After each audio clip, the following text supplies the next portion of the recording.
Dear students, अस्सलाम वालेकुम वरहमतुल्लाहि वबरकातुहू। आज हम अलजबरा क्लास 10th का वीडियो नंबर 1 जो हम एंग्लो 10th के लिए बनाने जा रहे हैं। हमारे अलजबरा की जो इसके अंदर पहला चैप्टर है हमारा, वो है linear equation in two variables. Chapter number 1, linear equation in two variables. अब लीनियर इक्वेशन किसे कहते हैं? Linear equation, an equation in two variables with the degree of the variables 1। यानी हमारी जो इक्वेशन रहेगी उसके अंदर 2 वेरिएबल्स रहेंगे, x, y, m, n, और कुछ भी हम जो है जोड़ी ले सकते हैं। इस called a linear equation in two variables. अब इसके अंदर शर्तें क्या हो गई? क्या ज़रूरी है कि वेरिएबल्स 2 रहना। जैसा कि यहाँ पर एक एग्ज़ाम्पल है 5x + 3y = 9। इसमें 2 वेरिएबल्स है, x is a 1 variable, y is 1 variable. Similarly इसी तरीके से 3x - 5y = 2। इस लीनियर इक्वेशन में भी x ये एक वेरिएबल है, y एक वेरिएबल है। इसके अलावा ये ज़रूरी है कि इस वेरिएबल्स की डिग्री जो है ये 1 होना ज़रूरी है। x की डिग्री भी 1 ही होना, y की डिग्री भी 1 होना। x की डिग्री 1, y की degree 1। Are linear equation in two variables x and y, the degree of the variable x and y is 1। तो इसके अंदर 2 शर्तें हैं। क्या है 2 शर्त? An equation in two variables with the degree of the variable 1 is called a linear equation। यानी कि डिग्री जो है 1 होना और वेरिएबल्स 2 होना। तो ऐसी इक्वेशन जिसमें 2 वेरिएबल्स रहेंगे और उन दोनों की डिग्री 1 ही रहेगी, that equations are called linear equations. वो इक्वेशंस क्या कहलाएंगे? Linear equation in two variables. अब linear equation in two variables आपको समझ में आ गया होगा। अब लीनियर इक्वेशन का एक जनरल फॉर्म है ax + by + c = 0। This is a general form of linear equation in two variables. ax + by + c = 0 is a general form of a linear equation in two variables. Hence, or here in general form ax + by + c, here a, b and c are real numbers। यानी इसकी जगह पर कोई ना कोई number रहेगा, real number आएगा। And a and b are not 0। इसके अलावा ये ज़रूरी है कि a और b 0 नहीं होना। अगर 0 रहे तो linear equation in two variables ये नहीं रहेगी। अब एग्जाम्पल हमने यहाँ पर देखे, जैसा 5x + 3y = 9, 3x - 5y = 2। This is not in general form. अब यहाँ पर एक एग्जाम्पल है, इधर आप देखो 2x + 4y = 13। This is a linear equation in two variables. x is a variable, y is a variable. What is the general form of 2x + 4y = 13? अगर हमको बोले कि 2x + 4y = 13 को अगर जनरल फॉर्म में लिखो तो उसको हमको क्या करना पड़ेगा? ये जो 13 है, या c जो टर्म है = के उधर है, तो हमको = के इधर लाने के बाद ही हम general form of given equation क्या हो जाएगा?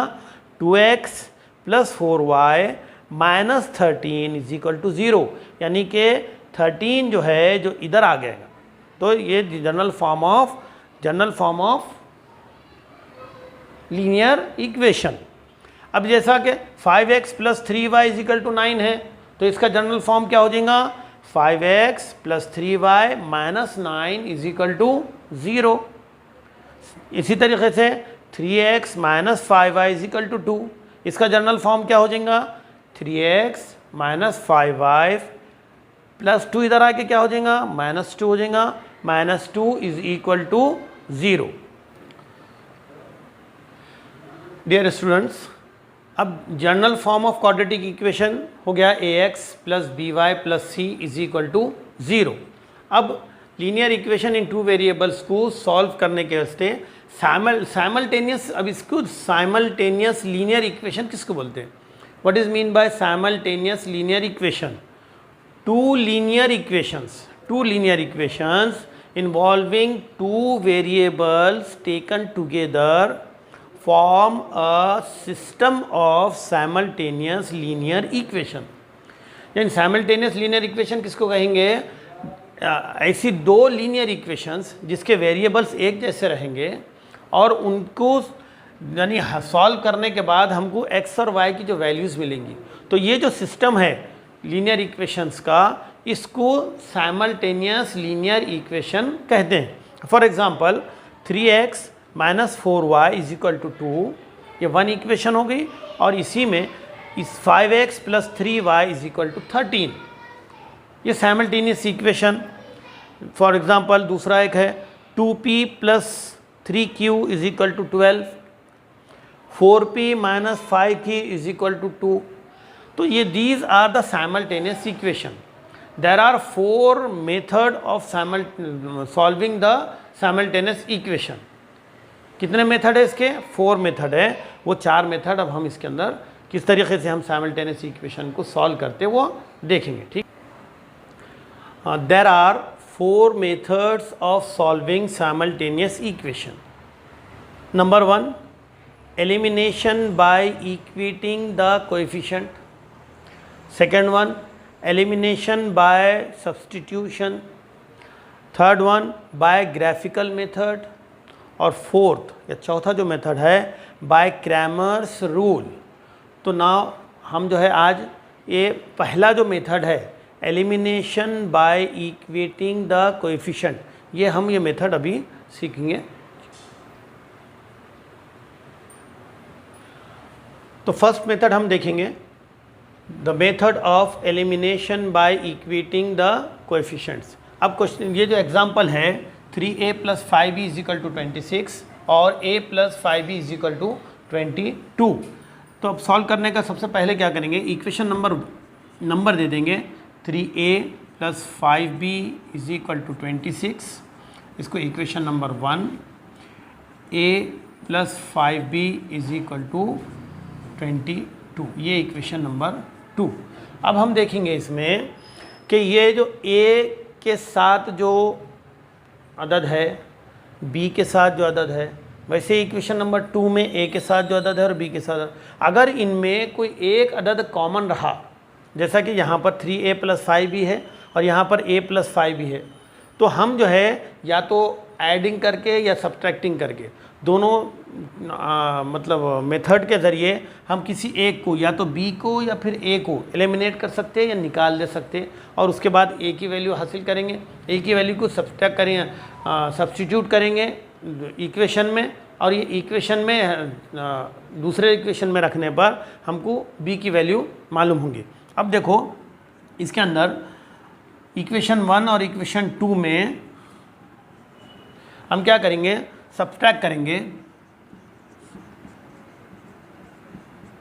Subtracting equation 2 from equation 1.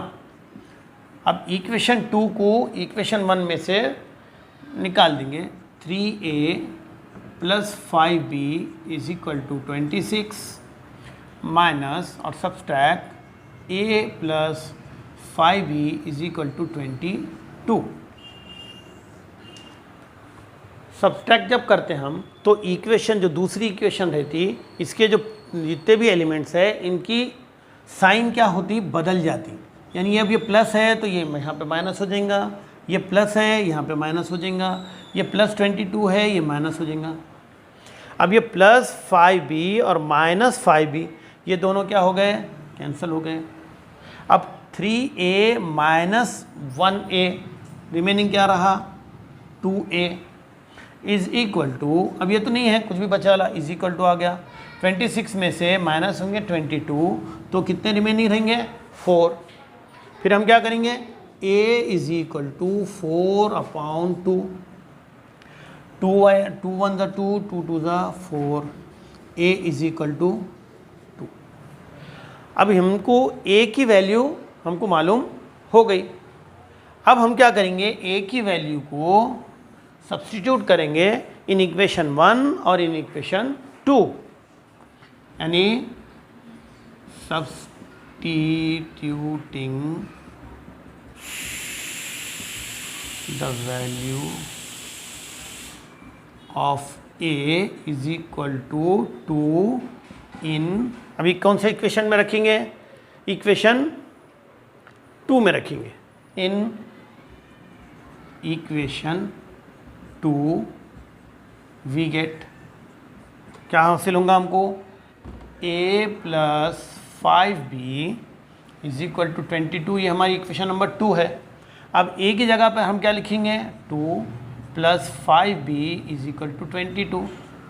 a जो इधर प्लस का है इज इक्वल टू के उधर जाके माइनस हो जाएगा, 5b is equal to 22 minus 2, 5b is equal to यहाँ रिमेनिंग रहा 20, b इज इक्वल टू 20, ये मल्टीप्लाई में है, डिवाइड आ जाएगा, क्या हो जाएगा इसका, 5 is equal to 5 on the 5, 5 4 the 4, 5 on the 5, 5 4 the 20, यानी आंसर क्या आ गया बी का 4। देयरफॉर आंसर क्या रहेगा, अब x, y इज x की बजाय हम वेरिएबल जो लिए थे a, b is equal to, हमारा a की वैल्यू क्या है 2, 4। This is the solution of